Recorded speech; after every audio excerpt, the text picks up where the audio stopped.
So this is our growing your own section. And what I'm doing is I'm lumping June and July in together, basically because they're roughly the same sort of things.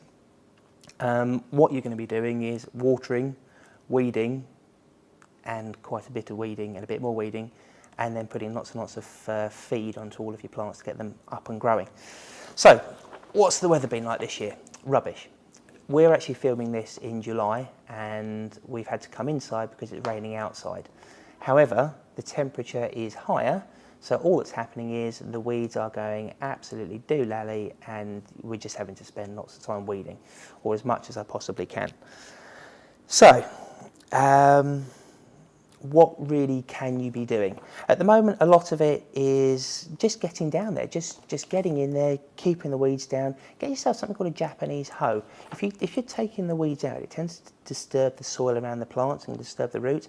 Japanese hoes are brilliant. They're really, really sharp little handheld tool, and you just nip the tops of the weeds off and they just die, and obviously the nutrients that's built up in those plants goes back into the soil, and it's a massive, massive benefit. Also, other things, try and get some natural minerals back into the soil when you're watering. If you actually are doing a lot of watering, it can, believe it or not, wash the nutrients out of the soil. So one of the things that I always use is I get a water butt, I fill it full of water, obviously, get a hessium sack, and I throw some stinging nettles and some horse doo-doo in the sack, throw it in the water, and you get liquid feed. It's fantastic. Also, you can try and get some organic volcanic minerals. I picked up a sack from B&Q, and it's brilliant. My plants absolutely love this stuff, so just throw that around. When you water that in, it gets into the plants and they grow brilliant. You will literally see a huge, huge difference in the way they're growing. Right, what else? The actual plants themselves. Right, asparagus. Okay. Don't know if you had a good crop of asparagus. I had a few bits, absolutely lovely. After the 20th of June, don't touch it again if you can. I mean, obviously this year has been a little bit different because of the weather, and everything I say do take with a pinch of salt. But you shouldn't really be cutting it after the 20th of June. Let's let it grow to the fronds, it'll seed itself, die back down again, and then you can start weeding around it. Broad beans, I personally don't eat legumes, but if you want to get your broad beans in June and July time, that's absolutely fine. You can get those into the soil. I generally tend to suggest planting them in trays first, put them in toilet rolls or rolled newspaper, drop them in there. When they've grown up to a good size, you just plant that little root ball in the ground, water them in. It actually makes things a lot easier. Make sure they're covered because the pigeons absolutely love them. Broccoli, you can pretty much get this out at any opportunity through June and July. The idea being is, again, growing in the tubes. You're doing this so that next April and May you can start harvesting it, okay? Cabbages and cauliflowers, you want to be starting to get those in June, July time again for later on the season next year. But cabbages, cauliflowers are very, very thirsty, and they are very, very hungry plants.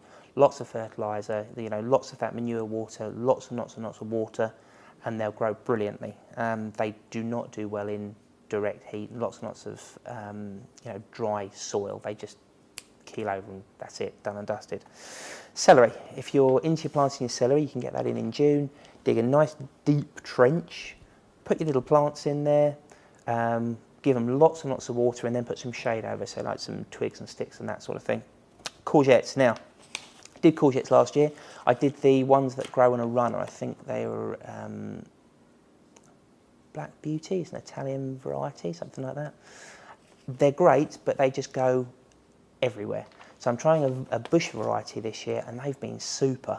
And if you feed and water those, you can either pick them when they're really, really tiny. I'm wandering around the allotment, snapping them off and eating them as I go. The slightly bigger ones we take home, chop them up, and they're lovely. If you zip them up in a pan, just literally fry them in a pan with some coconut oil and some chorizo. Very, very tasty. They make a superb lunch. If you put a little bit of chicken in there as well, really, really, really nice. But the bush variety, if you get the same with any courgette, when they grow a bit bigger, scoop them out and stuff them. And stuffed courgettes, they're lovely, so they're well worth growing. Gourds, so your squashes, that sort of thing, again, they should be in June, July time. Put them outside, get lots and lots and lots of water in them. They'll grow well. Same with the melons. All of my melons are starting to come on.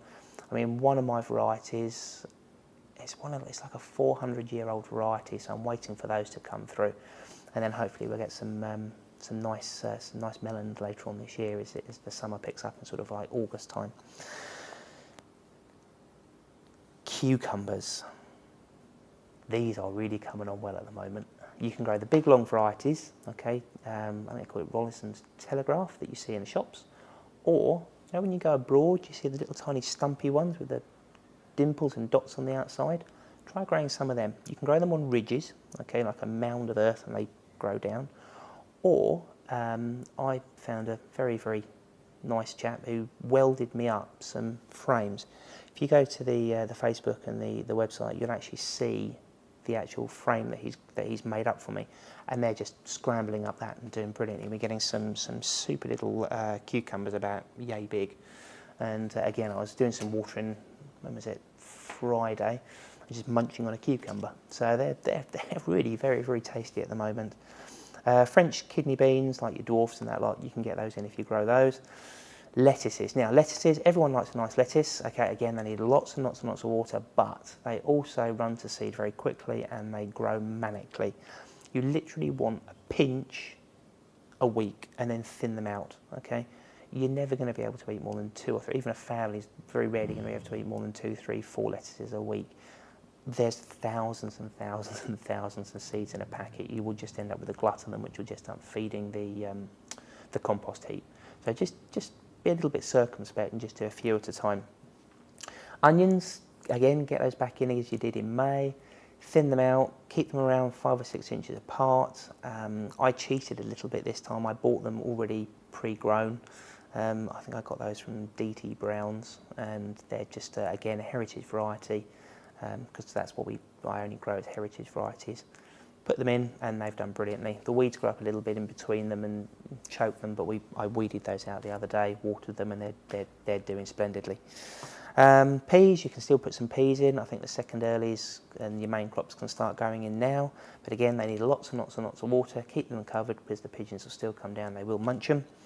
And turnips. If you want your turnips for your winter, get them in now. And if you get them in now, they grow really, really well in all this weather, nice weather that we're supposed to be having. And that stops the flies from getting them and munching them off. So that's about it for June and July. August is a bit more fun. You can start getting a little bit more stuff in again. So that's it. I'll speak to you soon.